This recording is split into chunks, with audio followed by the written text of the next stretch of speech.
Dear girl, this is your body. It nurtures,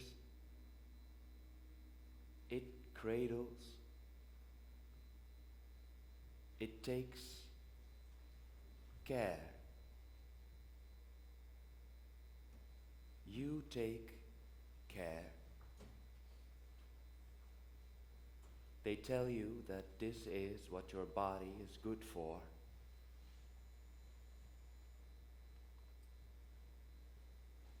When you've just barely learned how to walk, you are given a doll to learn how to take care of something else. Pushing a plastic baby around in a miniature stroller. Your brother gets cars and action figures, things that do stuff. Dear girl,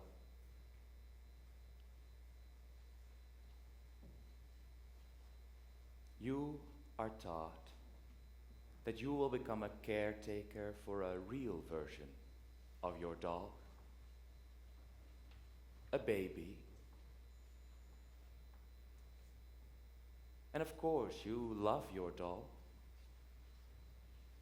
You learn empathy and caring even before you can take care of yourself. They tell you that this is what your body is good for. You take care of your dog. When it falls or becomes dirty, like how you will take care of your child when it hurts itself.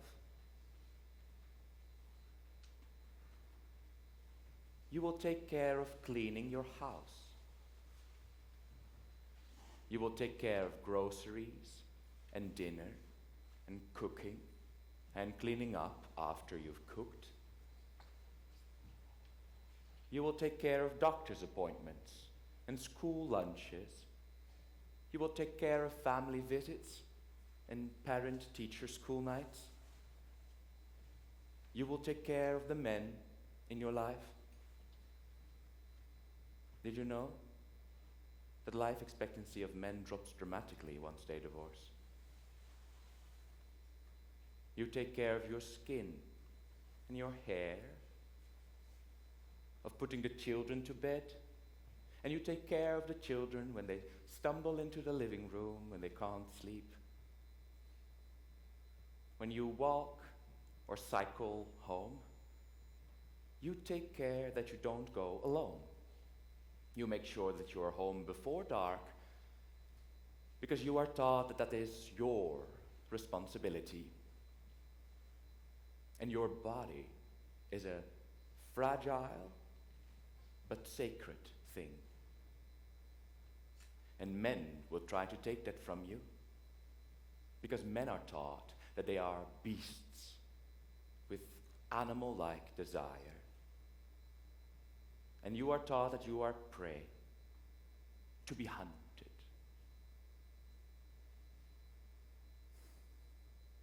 And because your body is so fragile and must remain stainless, immaculate, unblemished,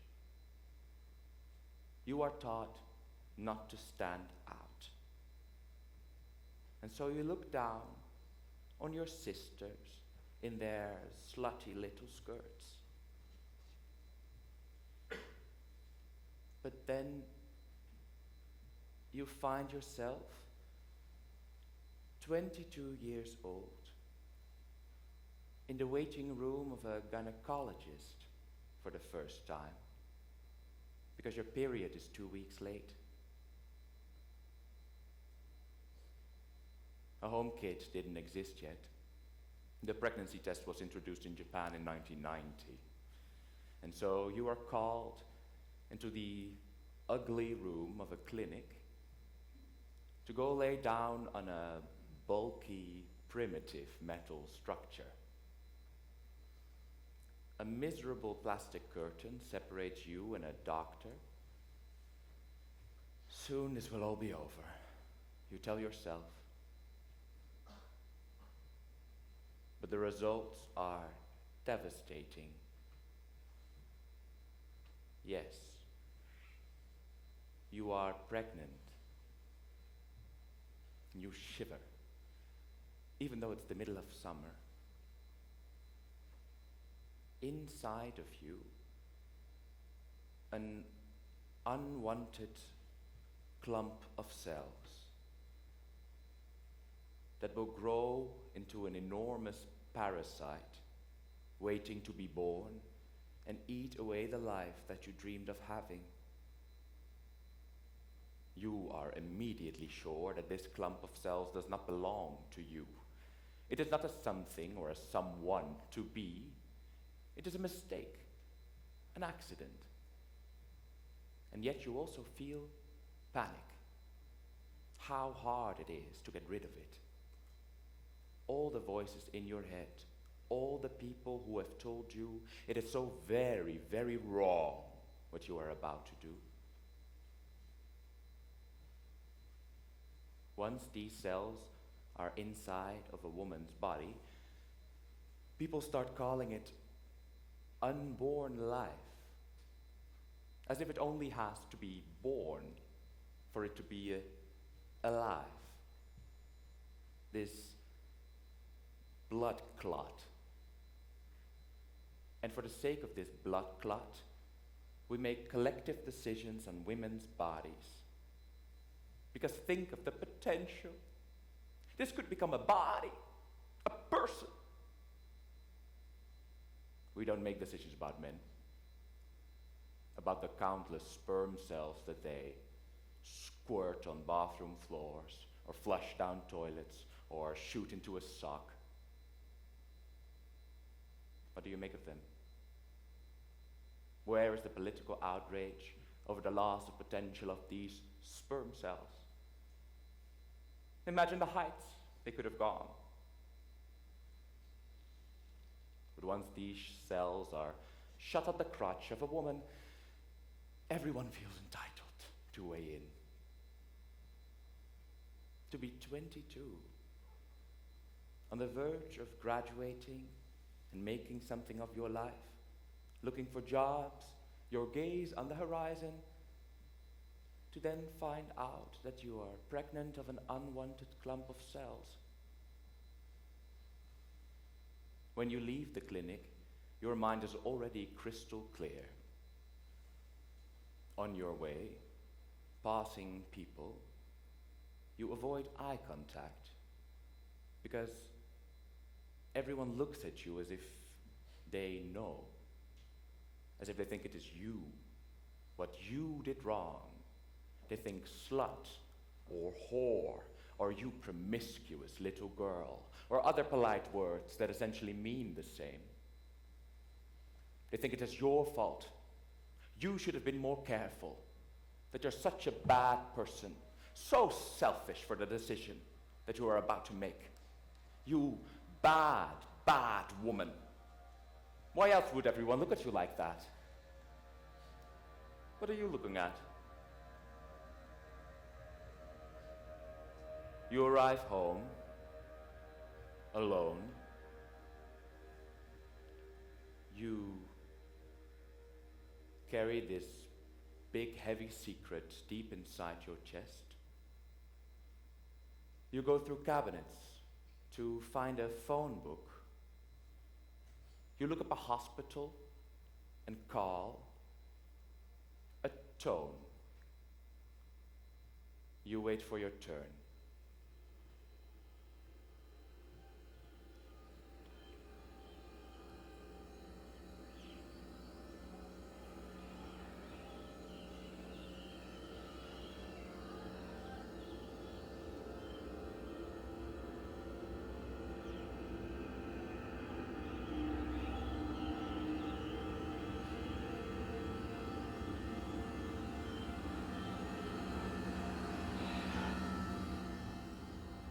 Saitama Gynecological Hospital, this is someone speaking. How can I help you?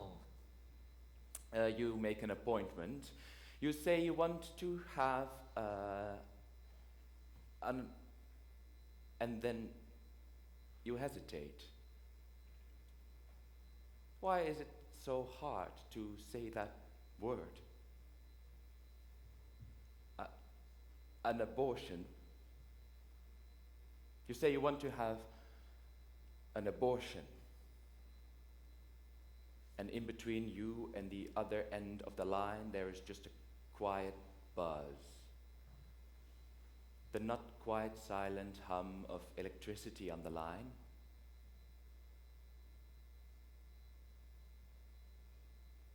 And then the other end of the line goes, You have to have a consultation first. because how can we be sure a woman knows what she wants, right? We need to be cautious with women. First, we need a male doctor to confirm that you are of right mind. We need a male doctor to tell you that the price of the procedure is 200,000 yen. Cash. Money that could have gotten you a decent used car, or a fridge, and a washing machine, and a microwave, or a high-end color TV and VCR, plus stereo sound system, or like you planned, to go on a trip abroad, see some of this world, and meet a friend. And then the other end of the line adds, Oh, and by the way, do not forget to bring this form that states that you have consent from the father. the father. Another sick joke. How can you call a person who shoots spunk up your vagina and then leaves a father? You wouldn't call someone who grows fungi in his overgrown moldy fridge a dad, would you? You don't want to see this father. The hospital says it is unwise to go to the appointment by yourself because you might feel dizzy from the anesthesia, you might feel weak, and you might throw up. But you do not have anyone to go with. You have yourself, and you will be the only one that knows about it. And you will be the only one that knows about it for a very long time.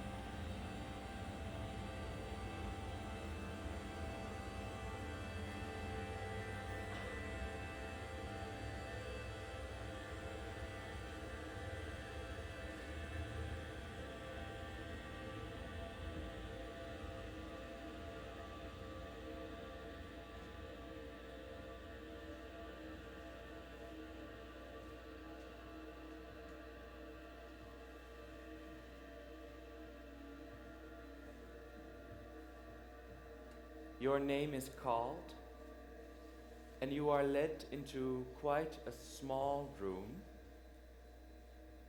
You cannot imagine it is a room they would normally use for other procedures. White walls, way too bright, bluish white light that makes everything seem pale. Blue rubber gloves on a stainless steel cart. Metal tools. Tools to pinch, to cut, to expand, to extract. It smells as if the room has just been disinfected. As if it has been disinfected many times today. A short man, early 50s, wearing a long white coat. He smiles in an off-putting way. He says, take off your clothes. You don't know how to turn, where to put your trousers or your top. You are naked, standing next to a pile of clothes. There is no one to give you a hospital gown. Cold. You hear the sound of latex gloves snapping onto skin.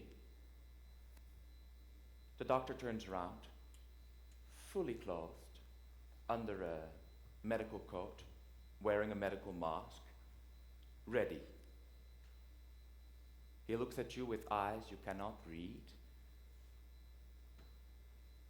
His muffled voice tells you to go lay down, and he points to a chair, the famous OB-GYN examination table, and you climb onto it. You place first your left calf and then your right one onto the cold metal. You cannot run away from anything anymore. The doctor's face comes between you and the way too bright white light. And he says, I will give you an anesthetic injection. You will go unconscious, and then we will start a procedure. It will take about 20 minutes. You feel a pinch of a needle in your inner elbow, but then you don't hear, see, feel anything until you wake up. And while your head is still clearing up, someone is already talking. You think, wait, you think, what, you think, but, and then you hear that the procedure was a success. And a rock lifts off your chest. Air is knocked into your lungs by this enormous feeling of relief.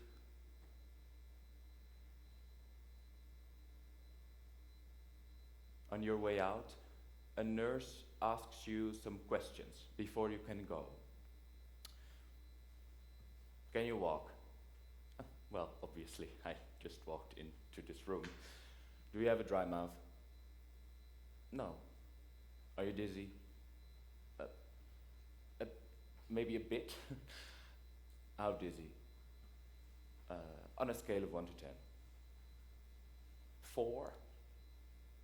Is someone picking you up? No. Are you in pain?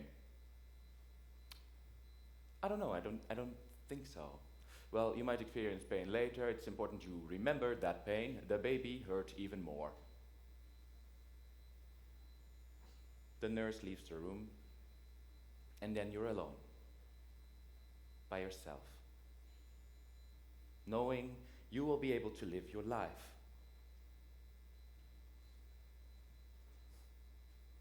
You whisper, thank you, to an empty room, and you will never tell anyone how good you feel, because that would be a way too selfish thing. And then you hurry down an escalator, you get on a metro, you throw yourself into a seat, you breathe out and in again. It is your body. It is your breath.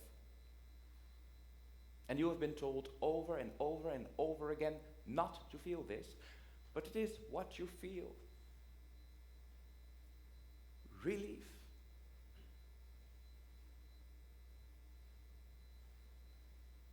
And of course, there's all the time and money and effort it took. Resources that could have been saved if you could have just taken a small pill at home by yourself. But you didn't have the option of using oral abortion pills because they haven't been approved yet. And even if they would be, you could not have taken it at home because in Japan, even today, someone has to watch you while you take it and as you go through it in a hospital, which means you have to stay at the hospital overnight and pay more than 100,000 yen. You should have just protected yourself better. You should have been wiser, better, a better woman. Which is honestly ironic, since the contraceptive pill that could have just prevented all of this, if you could have just gotten it at a convenience shop, has also not been approved yet. Delayed by politicians saying, we need to be cautious with these things. We need more careful deliberation. There's still too much to discuss. Because how can we make sure that it is used right? What if the substance is abused? And who supervises this?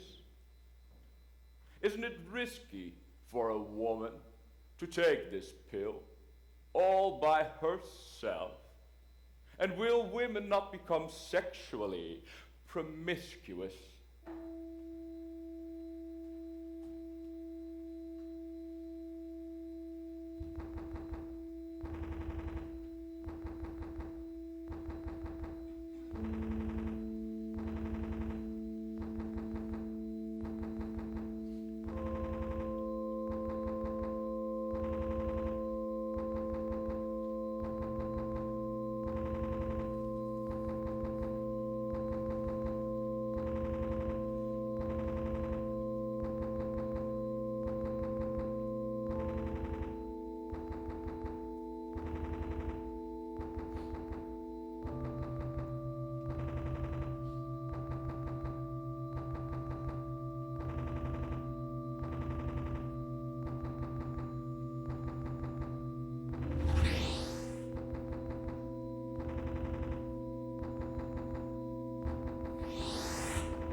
took 6 months for the approval of Viagra, by the way.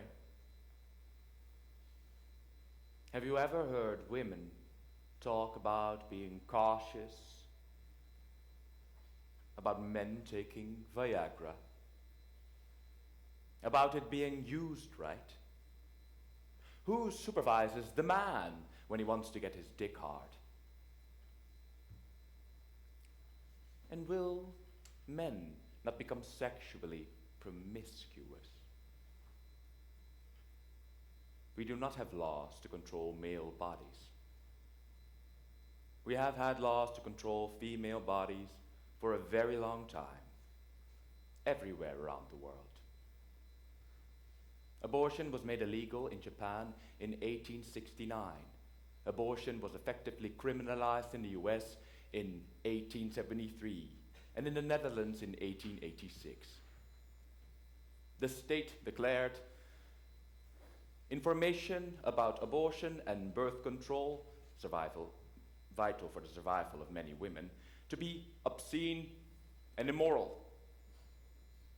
It was made illegal to have an abortion, or to have or use contraceptives, but also to talk about it, write about it. Abortion has always existed. Birth control has always been here. They write of it in ancient Egyptian texts. And although men have done most of the writing since our history began, we know that the wisdom of abortion was passed down through stories and speech, from mother to daughter, from older people with uteruses to younger people with uteruses, like essential folk tales. And abortion laws have always mentioned morals and value of life and protection of the unborn. But make no mistake, these laws have never been about that.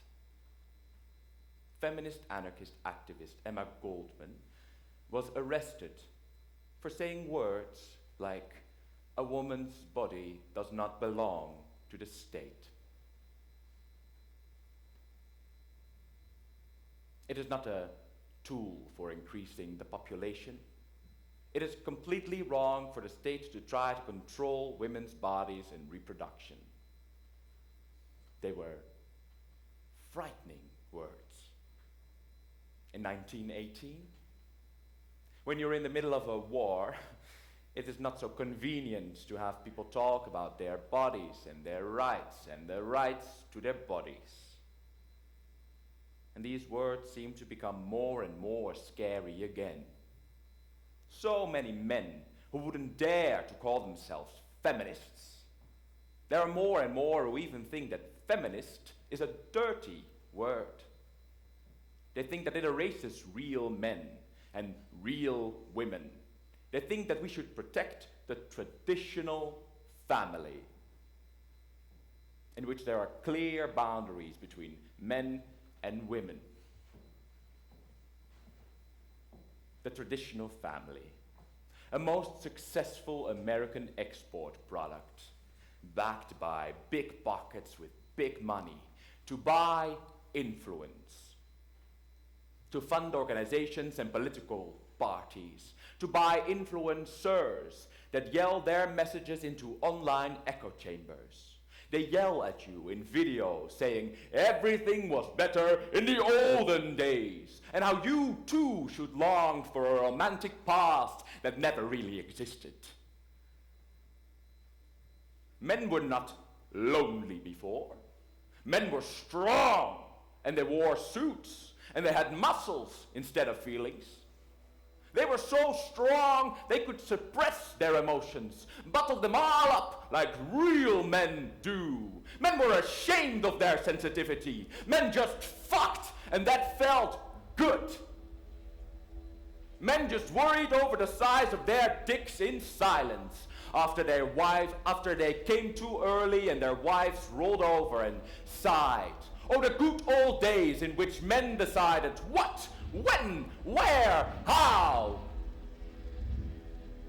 when they had all the power and responsibility except for when things went wrong. The days in which men turned into men at the age of 12 or 8 or 4 and didn't wear any jewelry or makeup. In which 6-year-old men played with cars and god-awful plastic guns.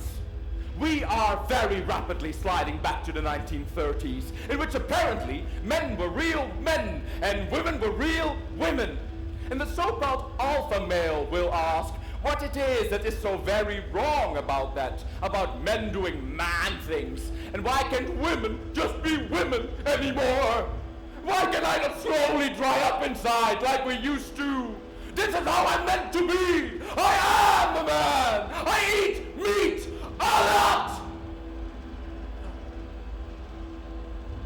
I serve no one but the stock market! I protect my woman and my child! I deal in crypto! And I will do very manly things like kill myself when the stock market collapses again and the AI bubble pops!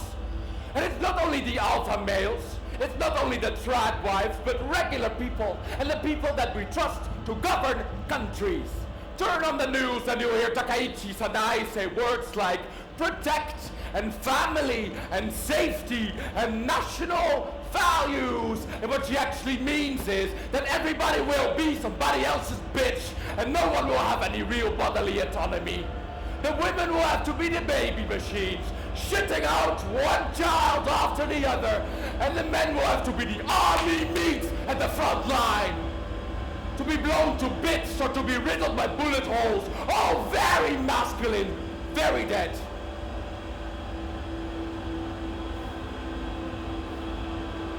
Their mangled bodies delivered to your homes in a cardboard box.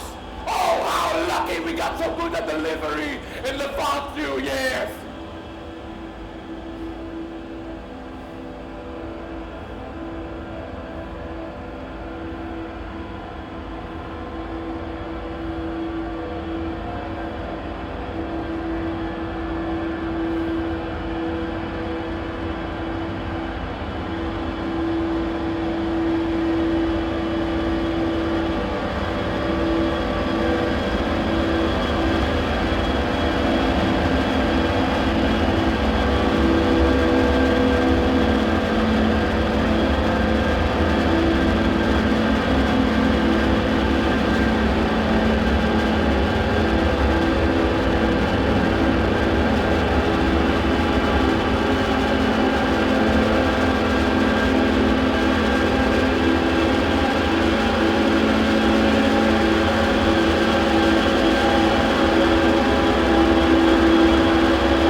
手術の後、病院を出て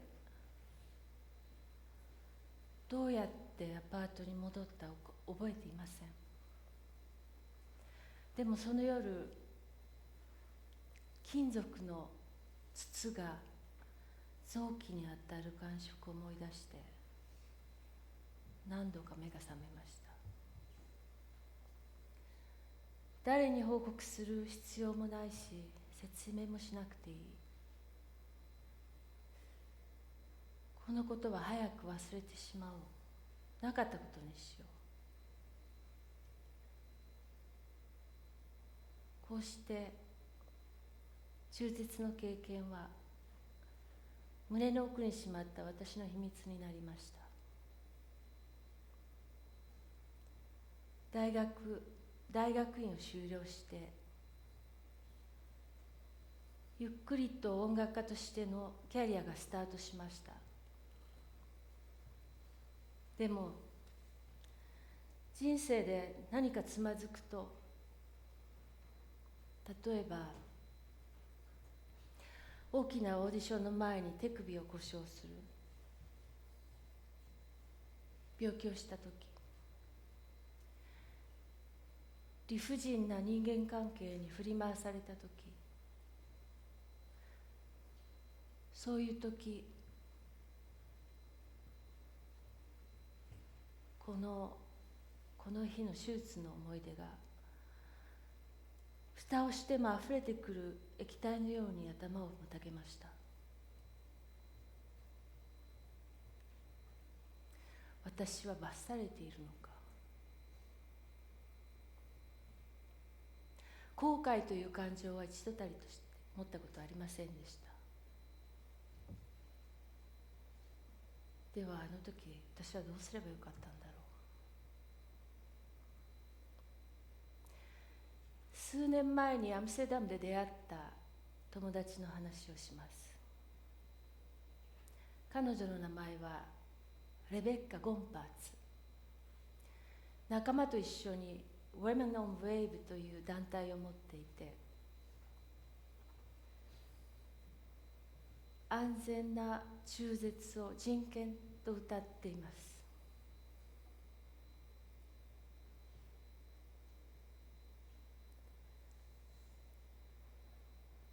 医療設備を持った船を持っていて、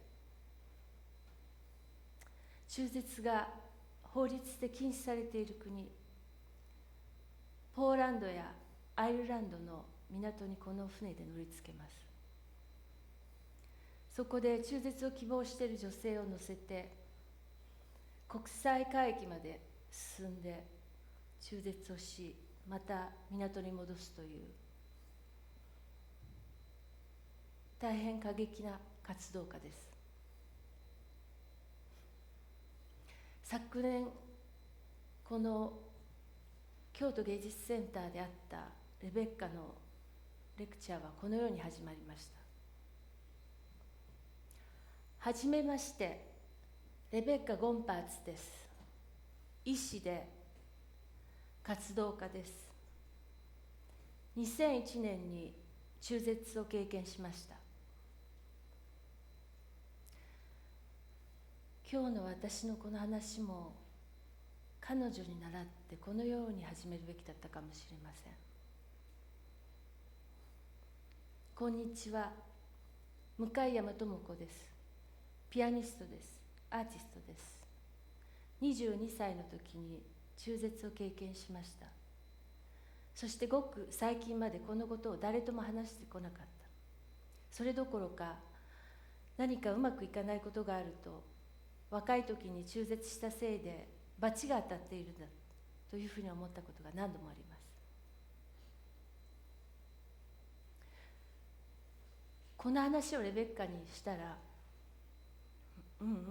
わかるわかる、私もそうだったというので、私大変びっくりしました。レベッカは彼女の船が港に着くときに待ち構えている保守的なグループ、反中絶派たちの人たちに、魔女だの、人殺しだの、テロリストだのと罵られて、卵をぶつけられても全く動じない人です。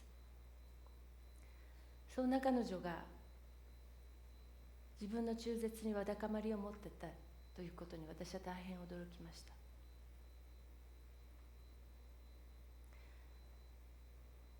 レベッカの仕事は女性のため、男性のため、子供のため、そして生まれてこなかった子供たちのためにあると思っています。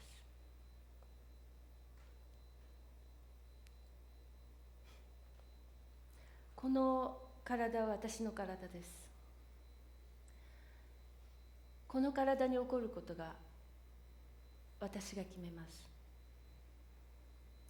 22歳の時に中絶しようと思いました。私が病院に電話して予約を取りました。私が病院に出向きました。私が手術の費用を払いました。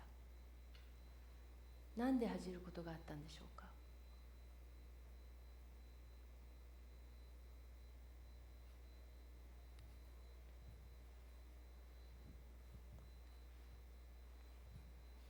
この会場の中で中絶を経験した人はいますか？多分これはあまり公のところではいい質問ではないかもしれません。でもその時が来たら、親しい友達、お母さん、お姉さんや妹、もしかするとおばあちゃんと中絶について話をしてみてください。きっとびっくりするぐらい皆さんの周りに経験した人がいるはずです。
Abortion.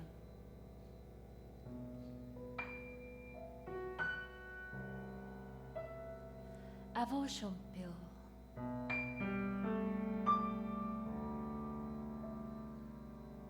Activism.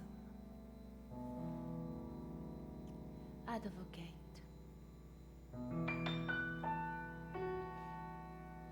Agency. Alternative.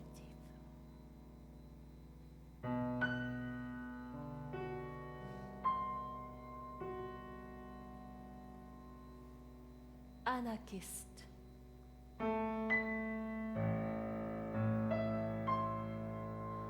Autonomy.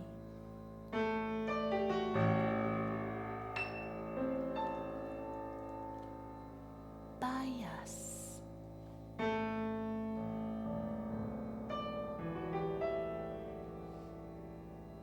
Birth. Body.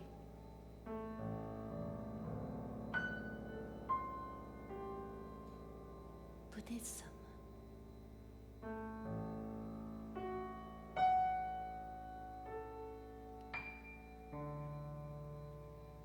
Care.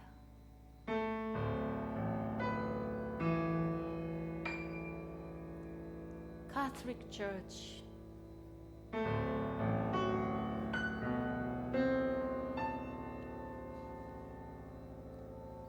Condom.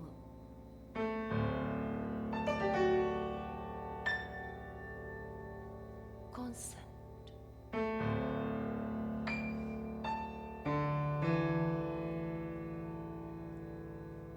Crime.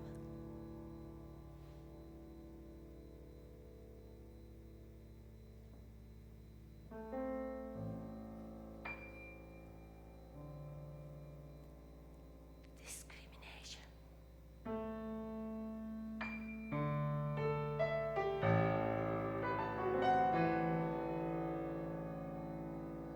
Embodiment. Emma Godman.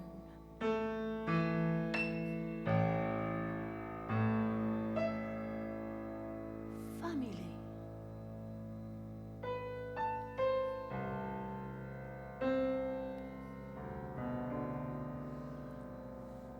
Femicide.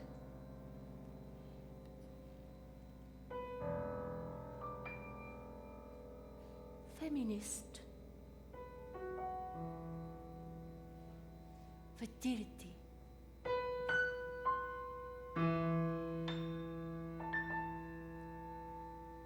fetish,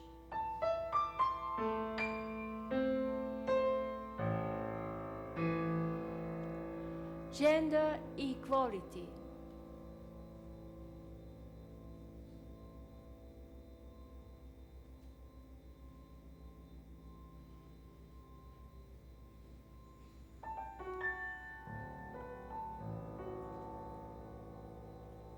home,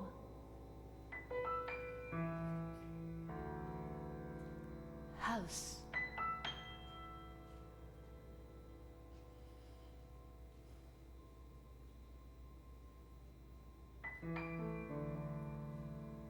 intimacy, かわいい、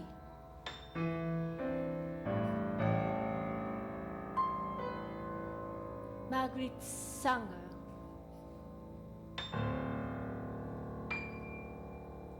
マトリアヒ、メノパウゼ、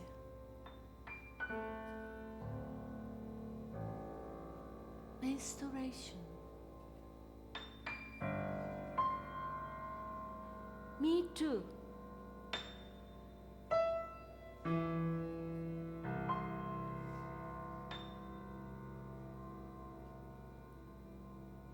mi fait Bristol,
patriarchy,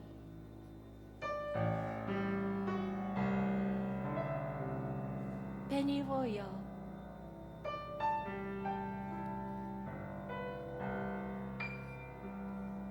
Thessaly,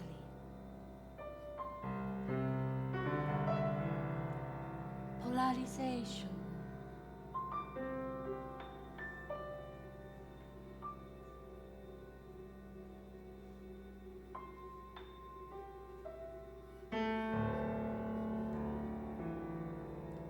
pornography,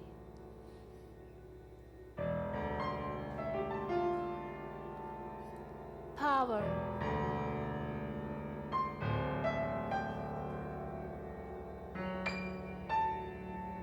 pregnancy, prison,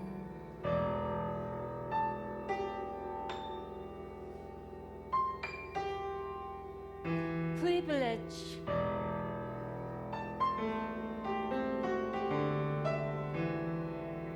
pubic hair,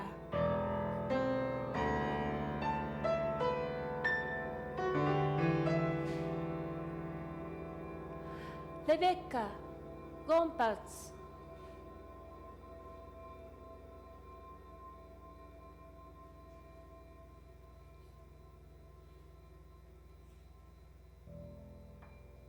sex, sex education, sex tourism, sex toy, sexism, sexless, sexual harassment,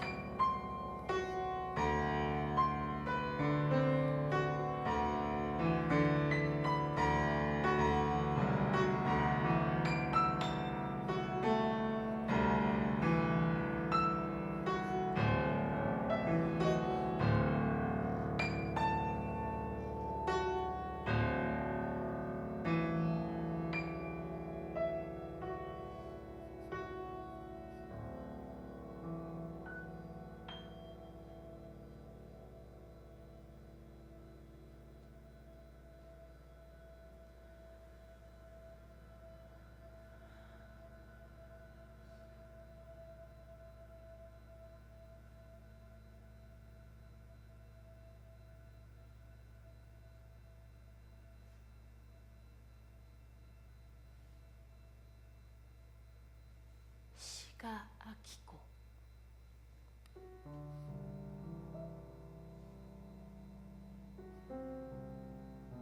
Suffrage,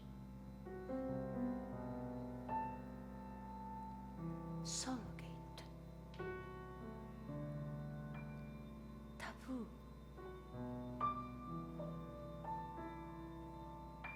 tampon,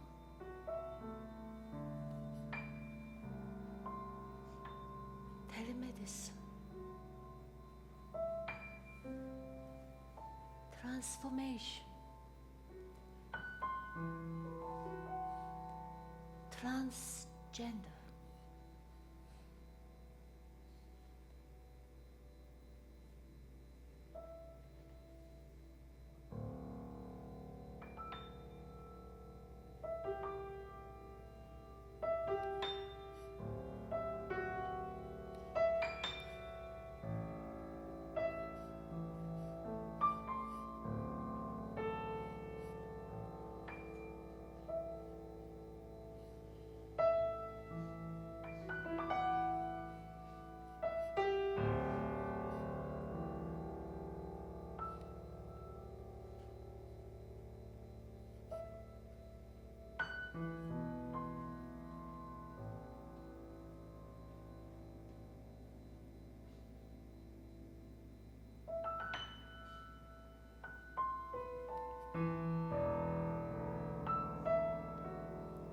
uterus, vagina,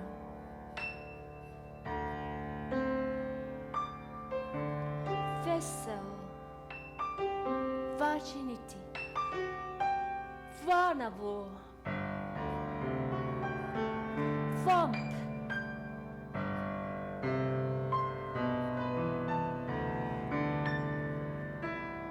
women,